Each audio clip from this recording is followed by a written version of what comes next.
Hola, ¿cómo están? Nos encontramos en la segunda clase de columna. En esta oportunidad vamos a hablar de las articulaciones. Vamos a ver entonces las articulaciones que se van a dar entre las vértebras entre sí y también con otras estructuras que son vecinas. Entonces vamos a ver las uniones que hay entre las vértebras a través de los cuerpos, de sus apófisis articulares, de los ligamentos que unen las láminas, las apófisis transversas y las apófisis espinosas, y también vamos a ver la articulación con el cráneo.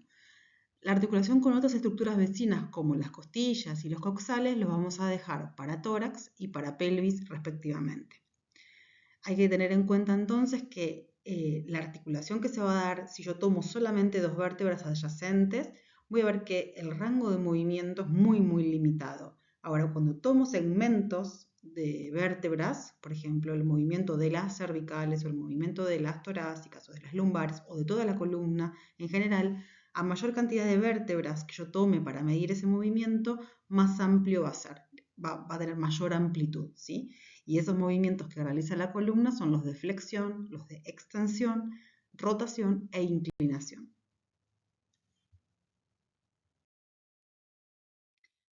Entonces, la primera articulación que vamos a ver es la unión de los cuerpos vertebrales. Esta articulación se llama intervertebral, ¿bien? Y va a estar dada por el contacto no directo entre la cara inferior de un cuerpo vertebral, de la vértebra que está superior, con la parte superior del cuerpo de la vértebra que está por debajo, ¿bien? Y hay dos elementos principales en esta articulación. Uno es la presencia de cartílago hialino que recubre la superficie ósea que se va a poner en contacto, pero otro más importante es la presencia de un disco intervertebral, que es un fibrocartílago, que le da la característica de esta articulación, que es de tipo cartilaginosa por la presencia de este cartílago, pero además dentro de ellas el género es de tipo sínfisis. ¿Bien? Entonces, si pudiéramos observar cómo está dispuesto este cartílago, podemos ver en esta primera que es un corte sagital, es una vista medial de un corte sagital de dos cuerpos vertebrales, donde observamos entre uno y el otro la presencia de este fibrocartílago, y acá encontramos una vista superior de una vértebra junto con el disco fibrocartilaginoso. Este cartílago está presente en la articulación de casi todos los cuerpos vertebrales, no existe así como tal entre el sacro y el coxis, y tampoco existe entre la primera y segunda vértebra cervicales, ya que la primera vértebra cervical carece de cuerpo. Y otra de las características es que a nivel de la articulación entre la quinta vértebra lumbar y la primera sacra, este disco es mucho más amplio en su borde anterior que en su borde posterior, justamente por el cambio de curvatura que se hace a nivel que habíamos visto en la cápsula anterior. Entonces, el fibrocartílago, si ustedes observan, está formado por una parte central que se llama núcleo pulposo, justamente me parece una pulpa, es algo más blandito, y alrededor tiene algo bastante más rígido, que son fibras concéntricas, como vemos en esta vista superior, que encierran a ese núcleo pulposo central, que es como estas fibras bien de fibrocartílago, digamos, ¿no? Y esto es justamente por la función.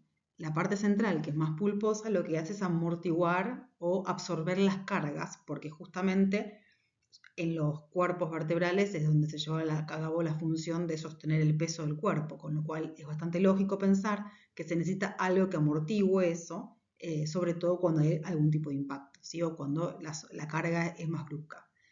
Pero obviamente que si yo pienso que entre los dos cuerpos vertebrales todo el disco sería pulposo, esto estaría todo el tiempo así, ¿no? Cuando está algo sobre medio como blandito, esto estaría así.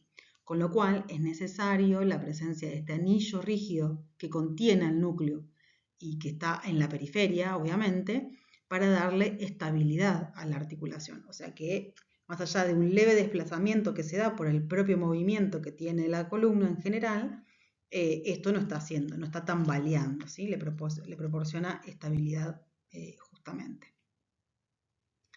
Bien.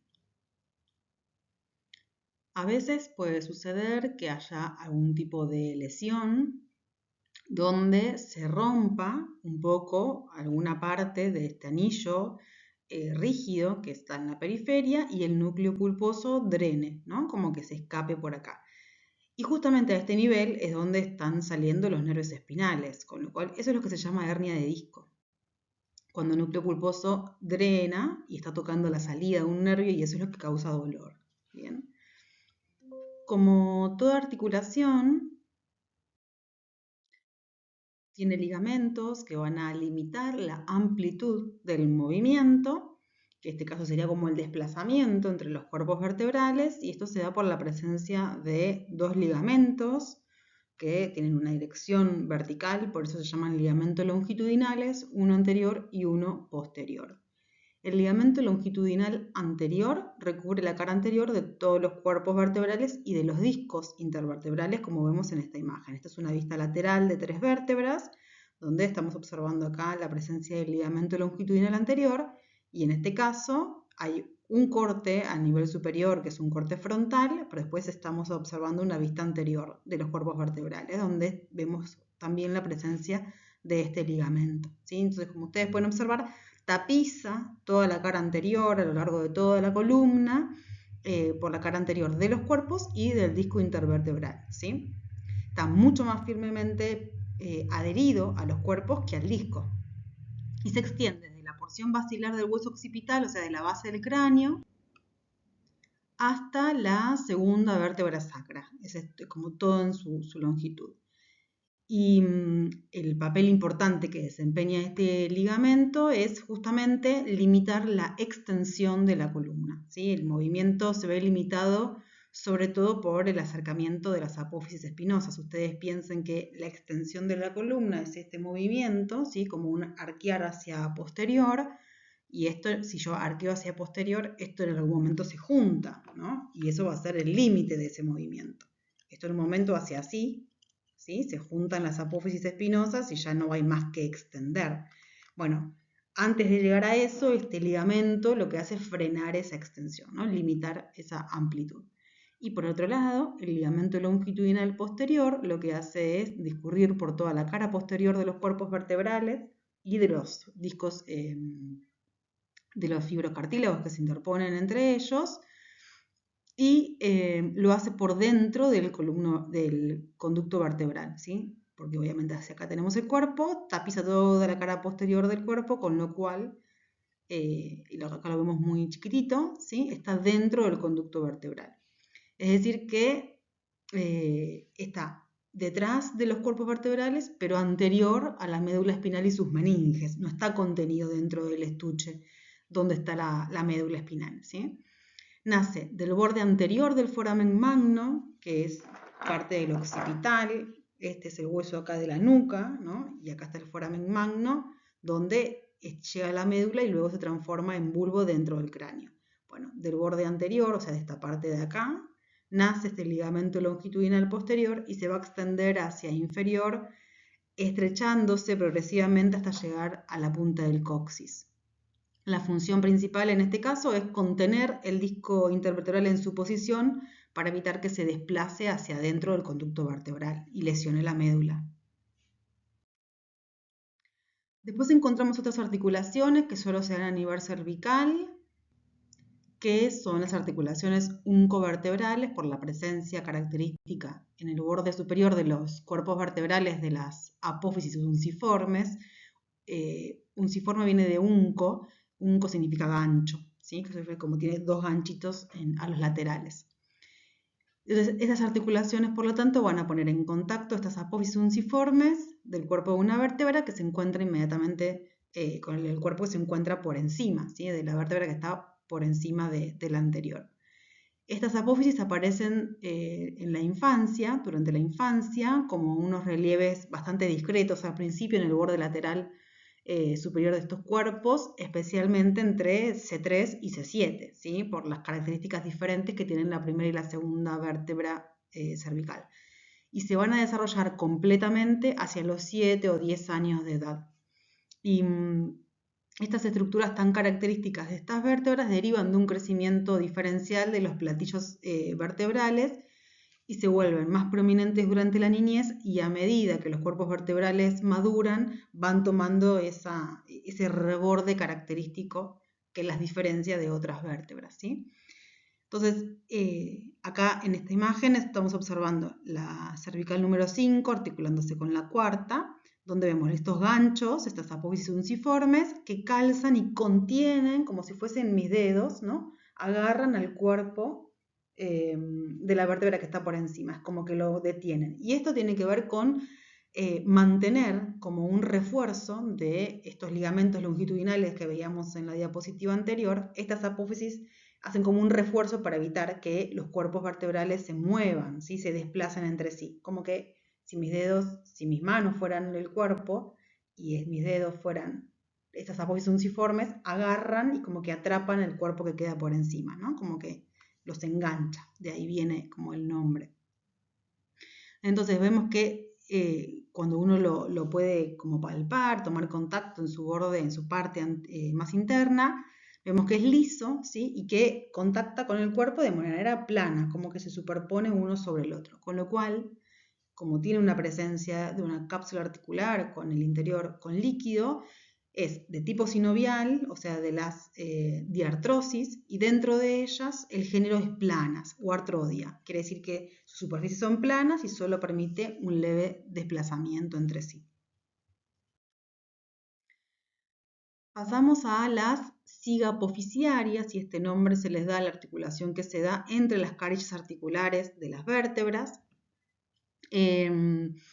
Como habíamos hablado en la anterior clase, se ponen en contacto las carillas articulares superiores de una vértebra con las carillas articulares inferiores de la vértebra que está por encima. Y así sucesivamente. Bien.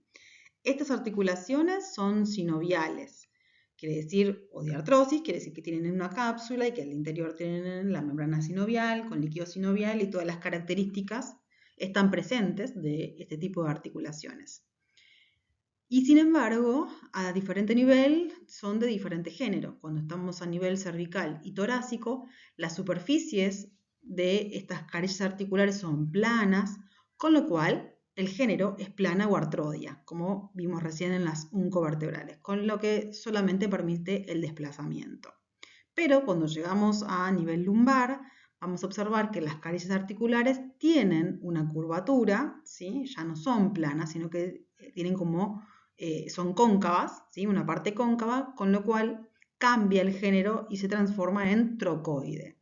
Una articulación trocoide, si ustedes recuerdan, es una articulación que permite un solo movimiento, que es el movimiento de rotación. Y es real que si yo cuando quiero puedo rotar el cuello, ¿sí? De un lado al otro, puedo rotar la cabeza, pero eso no es entre las cervicales, sino que se da entre la articulación de la cabeza con las cervicales. Con la segunda, entre la primera y la segunda cervical, mejor dicho, perdón. Y también, si yo quiero rotar el tronco, ¿sí? El tórax, lo hago en conjunto, ¿sí? Ahora, la rotación es mucho más amplia en su movimiento a nivel lumbar. Por eso cambia la estructura o la morfología de las carillas articulares, porque a nivel lumbar necesito mayor rotación y eso lo va a permitir otro tipo de articulación, que en este caso es la articulación trocoide. ¿Bien?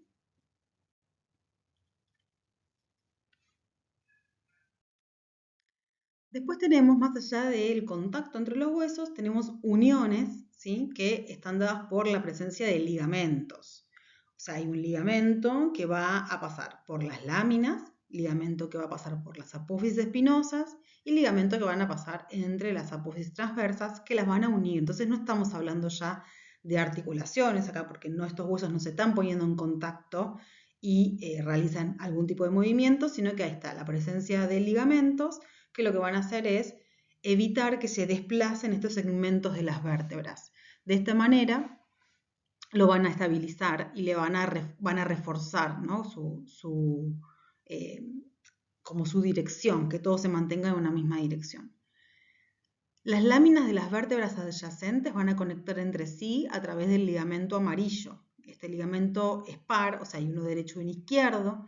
Acá vemos una vista posterolateral de las vértebras, de 3 vértebras, donde vemos apófisis espinosa, apófisis transversas, y acá estamos viendo los cuerpos hacia anterior. Estas son las láminas, ¿no? Unían las espinosas con las transversas, tenemos la lámina y están tapizadas por su borde interno, tapizadas por el ligamento amarillo de un lado y del otro. En esta otra imagen, lo mismo, es una vista anterolateral, donde vemos los cuerpos vertebrales, está seccionada con un corte frontal un cuerpo vertebral de esta vértebra superior, y vemos ahora sí directamente el ligamento amarillo porque lo estamos observando de una vista anterior, ¿no? Que tapiza por el borde interno toda la cara interna de las láminas. Bien. Estos ligamentos amarillos se llaman así porque son ricos en fibras elásticas y tienen un color más amarillento a diferencia del resto de los ligamentos. ¿Bien? Cumplen el rol, digamos, más importante de estos ligamentos es recuperar la posición, ¿no? Poder volver a una posición erecta tras una flexión hecha en el tronco.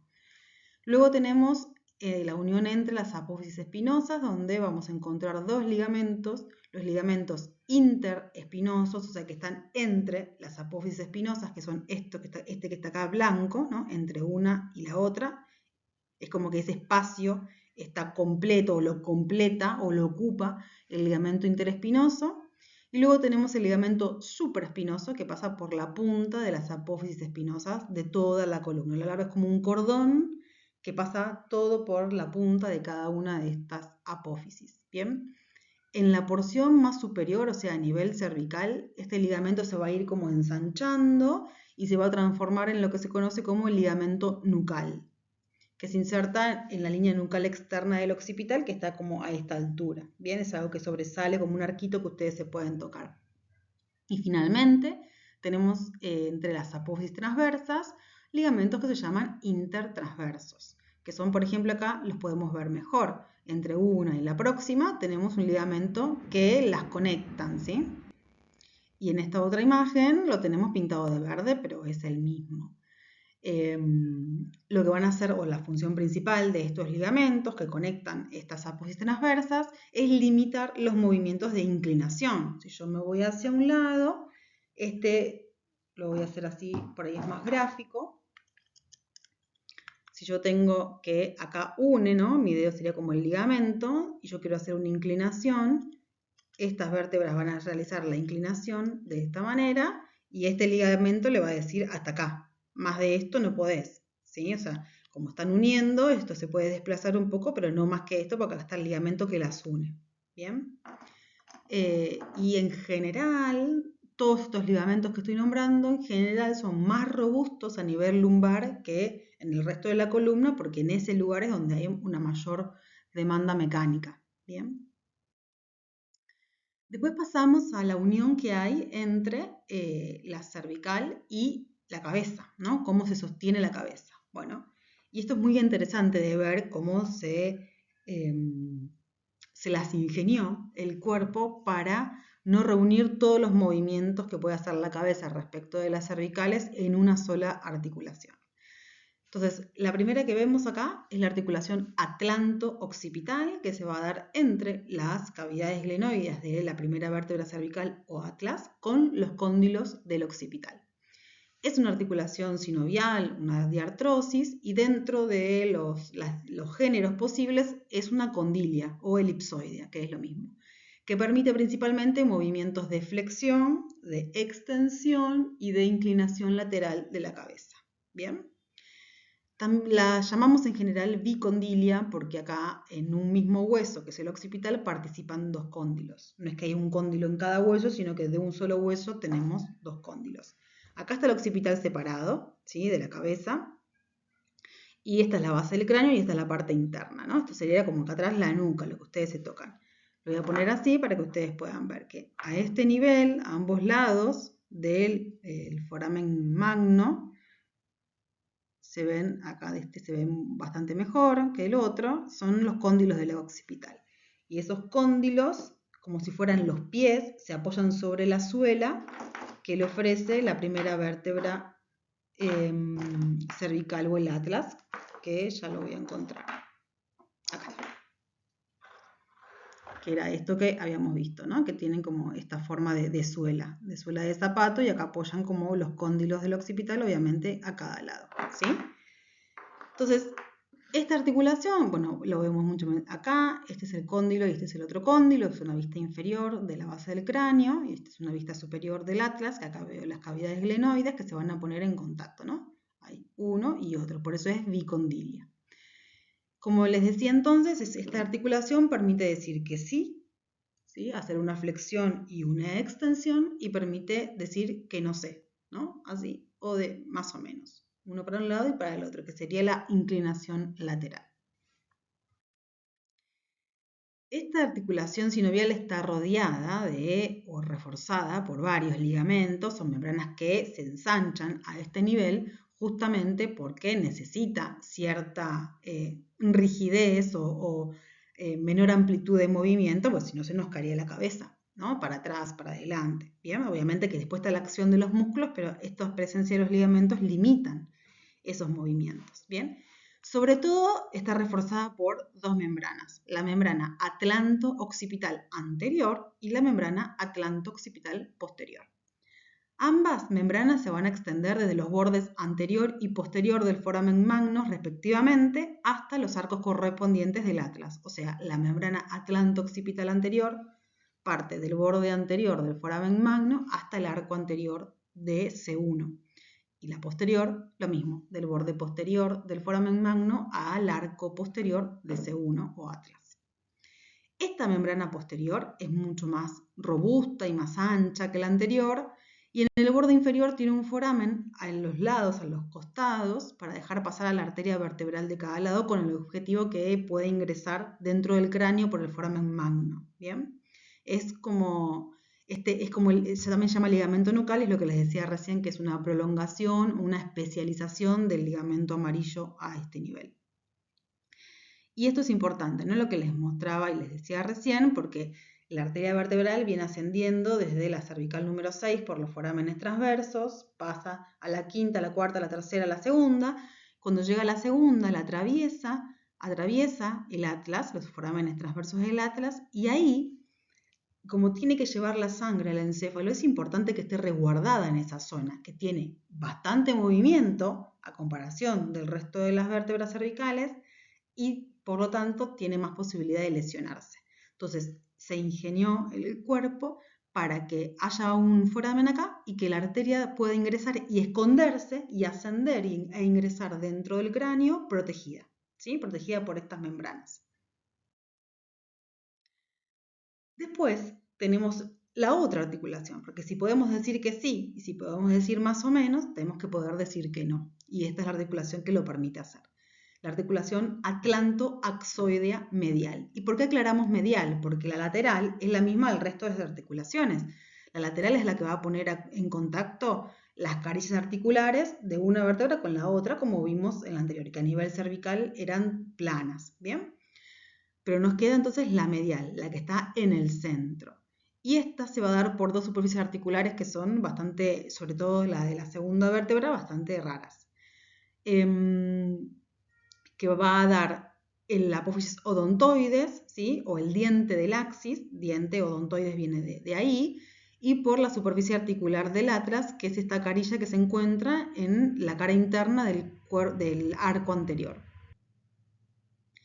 En esta imagen vemos estas dos vértebras articulándose desde una vista posterior, las apófisis espinosas, bueno, el tubérculo posterior y la apófisis espinosa del axis, y esta es la parte anterior. Entonces, la apófisis odontoides, que se articula o toma contacto con la cara interna del arco anterior, que tiene su carilla, y por detrás, ¿sí? Por detrás de ella, como manteniendo el diente bien pegado en el arco anterior, encontramos este ligamento que se llama ligamento transverso del atlas, que termina de formar la articulación. Esta articulación es dentro de las sinoviales, por supuesto, porque tiene movimiento, y dentro de ellas el género de trocoide, que es la que permite el movimiento de rotación, el único movimiento a través de un eje longitudinal que da la rotación. Entonces, dentro de las trocoides, nosotros sabíamos que tenemos una trocoide o pivote, ¿no? El pivote acá sería como este diente que sobresale, necesito un círculo, semicírculo que contenga ese pivote para que pueda rotar adentro, ¿bien? Entonces, como esto se apoya sobre el arco anterior del atlas, el ligamento está posterior y completa ese círculo en el cual cabe ese pivote que es la apófisis odontoides. Bien, el conjunto articular de esta articulación atlantoaxoidea medial está dado por, obviamente, una cápsula propia con líquido sinovial y todas sus características, y está reforzado por varios ligamentos. Más allá del ligamento transverso del atlas, que es el más importante, que se va a extender entre las masas laterales del atlas, y lo que hace, obviamente, es mantener el axis o el diente bien firme en su lugar, evitando que se desplace hacia el posterior, porque ahí puede lesionar la médula espinal que está acá, ¿sí? Presenta además este ligamento dos extensiones que parten de él, una que es superior, que lo ancla al borde anterior del foramen magno que está en el occipital, y otra inferior que lo fija a la cara posterior del cuerpo del axis. En el conjunto forma como una cruz, ¿no? Ustedes imagínense que está el ligamento transverso y hay una prolongación superior y una prolongación inferior, forma como una cruz y se transforma en ligamento cruciforme, ¿bien? Y después tenemos que desde el vértice de la apófisis odontoides se va a extender, después los vamos a ver bien los ligamentos, se va a extender otro ligamento que se llama del vértice del atlas o ligamento suspensorio, que va también hacia la cara anterior del foramen magno, y a los laterales, estos que ustedes observan en esta imagen así, se llaman ligamentos alares, porque parece que tuvieran dos alitas que se extienden desde los lados de este diente hasta la cara medial de los cóndilos del occipital. Y lo que hacen van a ser limitar los movimientos de rotación, porque cuando se hace el movimiento de rotación, ustedes piensen cómo están dispuestos estos ligamentos, se limita el movimiento porque se tensan y porque se van envolviendo sobre la apófisis odontoides, ¿sí? Si yo esto lo giro, está así, y esto yo lo giro, es como que el ligamento se enrolla en la apófisis y le dice hasta acá poder rotar, ¿no? Si esto falla, tenemos ahí el exorcista, que puede derrotar toda la cabeza, y eso no sucede. Bien, esto es importante, ¿no? Esta articulación es la que permite, yo les decía, como decir que no, que en realidad es el movimiento de rotación, y que uno podría pensar, bueno, lo que está rotando es la cabeza, ¿por qué no el atlas hace todos los movimientos en su articulación directa con el occipital? Porque acá la rotación de la cabeza se da de manera indirecta, porque no es una articulación que contacte con el occipital. Bueno, es algo que prevé también, ¿no? Como la naturaleza, porque ustedes imagínense que para poder rotar necesito un eje. Si este eje estaría en contacto con el foramen magno, acá ya no quedaría lugar para el ingreso de la médula, porque este foramen es pequeño en comparación con el arco que deja la primera vértebra cervical. Con lo cual se dividieron como esas posibilidades de movimiento en dos articulaciones diferentes. Y acá tenemos enumerado para que podamos como ordenar un poco todos estos ligamentos que les nombré recién. Sobre todo están más reforzados en la parte posterior, ¿sí? Que de todo este conjunto que encontramos a la membrana tectoria, que es la continuación del ligamento longitudinal posterior, el que tapizaba la cara posterior de los cuerpos. Bueno, a este nivel se ensancha, se hace más fuerte y se transforma en membrana tectoria, que está como engrosada, ¿no? Y tiene como esta función, además de evitar como los desplazamientos de los cuerpos, adicional, que es reforzar el ligamento cruciforme y a toda la articulación como una barrera frente a cualquier desplazamiento del diente dentro del conducto vertebral, donde hay funciones y estructuras neurológicas que son vitales.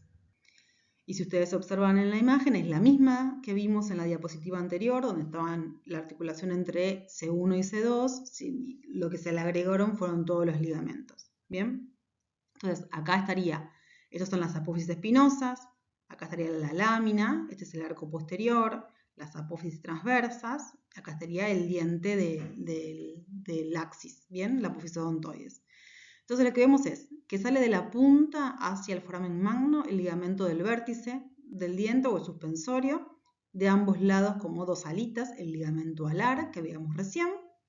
Después tenemos con número 3 el ligamento transverso, ¿sí? Que era el que mantenía el axis sobre el arco anterior del atlas, del cual había como dos expansiones, una superior, que es esta que vemos acá, su prolongación superior, y una inferior que está tapada, porque está tapada por la presencia de este ligamento, que es la membrana tectoria, y entonces tenemos en conjunto el ligamento cruciforme, ¿sí?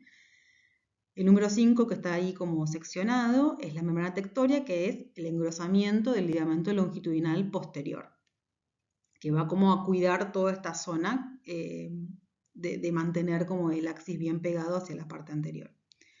Luego tenemos acá con el número 6 la membrana atlanto-occipital posterior, que va hacia el borde posterior del foramen magno, el ligamento nucal, que vemos acá, bien, el ligamento amarillo, que estamos observando acá, y el ligamento intertransverso entre dos apófisis transversas, por supuesto. Voy a mostrarles entonces un video para que puedan como integrar esto de los ligamentos.